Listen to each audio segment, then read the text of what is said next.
So I'm actually filming this about 9 days before January 31st. So, you know, who knows? I might have, you know, some developments in some of these things that I'm about to list.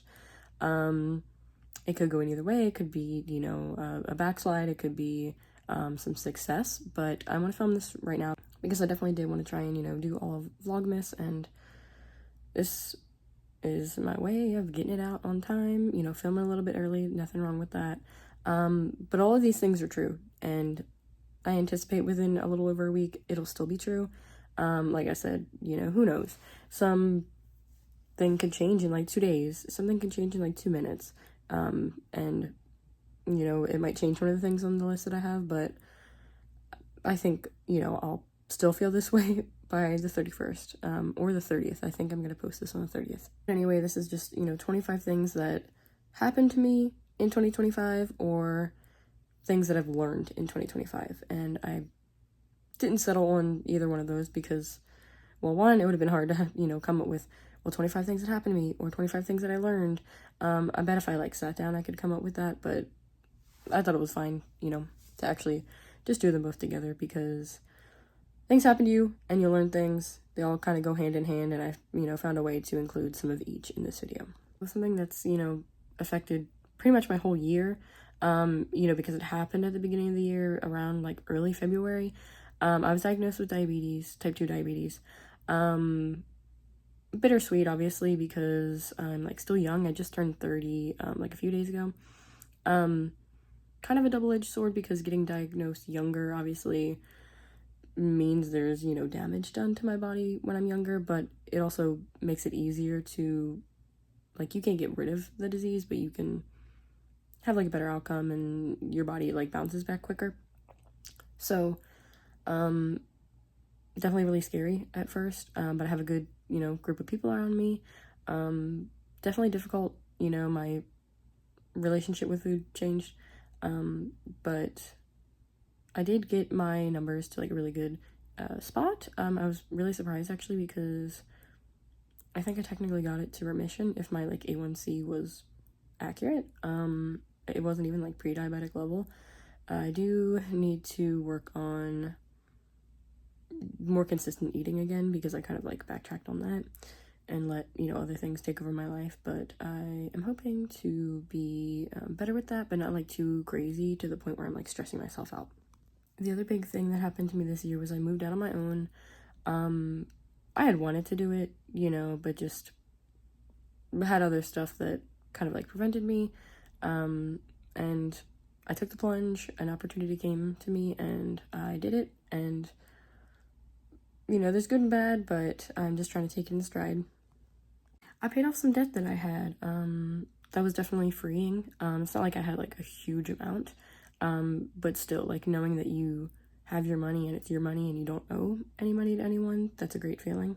Did some driving lessons and actually drove on the legit street for the first time, which was scary. I definitely think it'll take a while to get my license, but I am trying. Been too stressed out for my own good, and I know we have those moments in our lives. Everyone feels that way sometimes. I feel like the last, like, month or two has definitely stressed me out, but I'm definitely, you know, trying to work on that. I know stress is not good for you, so it's a battle sometimes, but I'm trying to work on it.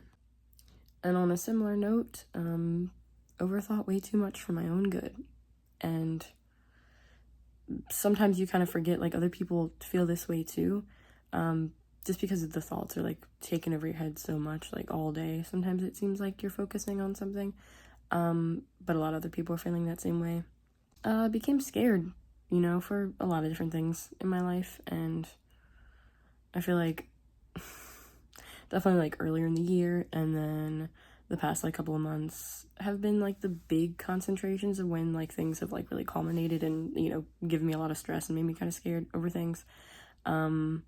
But definitely something I want to focus on next year is, you know, trying to realize, like, things are gonna be okay.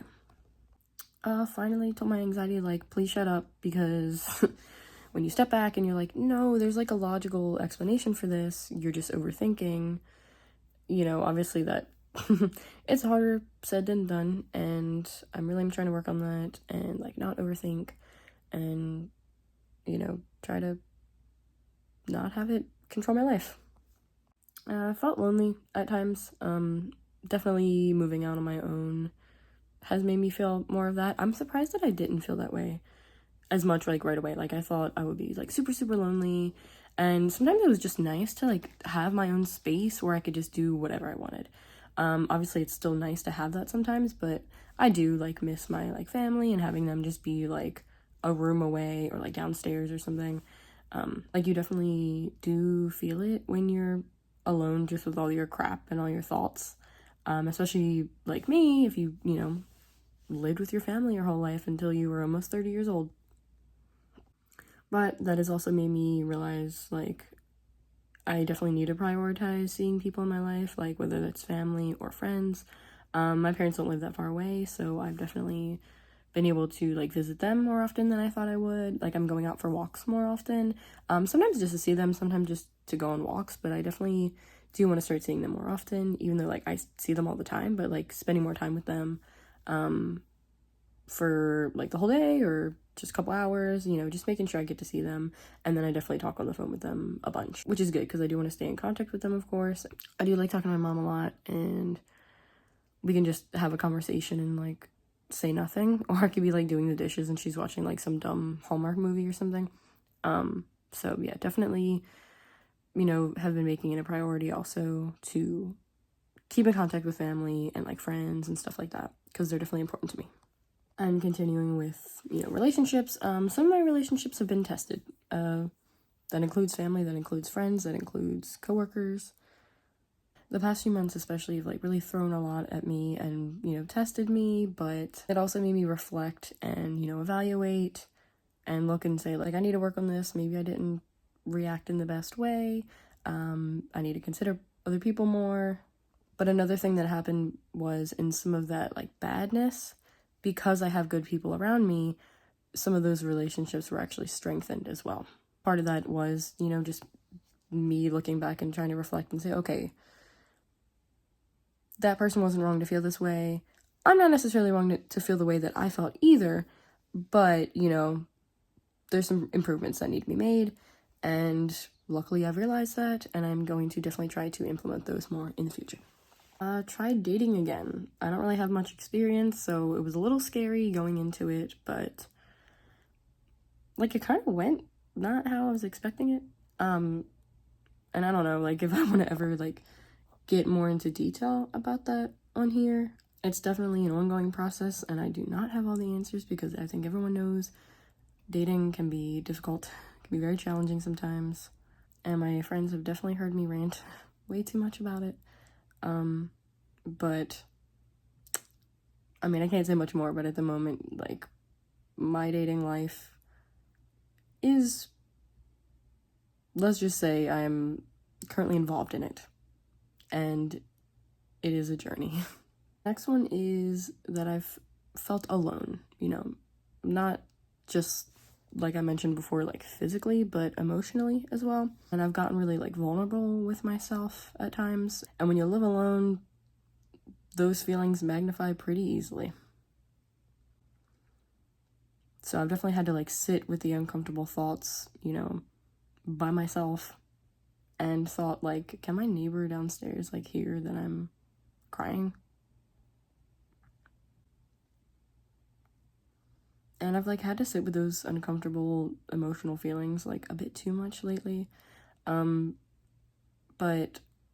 I am, like I said, trying to chill, and like it's valid to have those feelings, but also realize when you're doing too much, like too much harm to yourself, and realize when you should speak to someone, whether it's a professional or just your friends or your journal. You know, you might just type it out on your phone.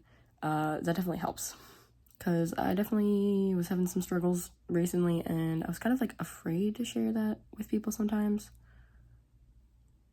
Like I didn't want to bother them with the details of everything, and I also like didn't want to be vulnerable to the point where like they were seeing everything that was like in my head. Like it's hard to rationalize all that, and like it's hard to just get all of your thoughts out when you overthink so much to even make it sound coherent to someone else. So then of course like you worry that you're just sounding like crazy and jumbled up thoughts and stuff. And then like you don't want to be judged on stuff too. I don't know, like sometimes I was afraid to tell even people really close to me certain things because I didn't want to be judged on like things that I was like doing or saying or feeling. And like unfortunately I ended up hurting someone close to me by, you know, being that way, you know, like not being fully honest and thinking that I was going to be judged, you know. So thankfully I was in the wrong and that wasn't the case. And, you know, I was able to see like I shouldn't have been that way. I need to improve in that aspect. And I've been trying to do that because obviously they weren't going to react how I was fearing. And like I know I can be open with them about stuff and they won't, you know, judge me because they always just have my best interest in mind. And then they also like trust me too. Like even though certain things might not be ideal, they just care about me and they know that, well, I mean, they hope at least that I would make good decisions. But they also understand that sometimes life is just like confusing and you don't even know what the best decision to make is, and sometimes you just have to kind of like wait and see what happens and, you know, think things over and then hopefully you make the right decision.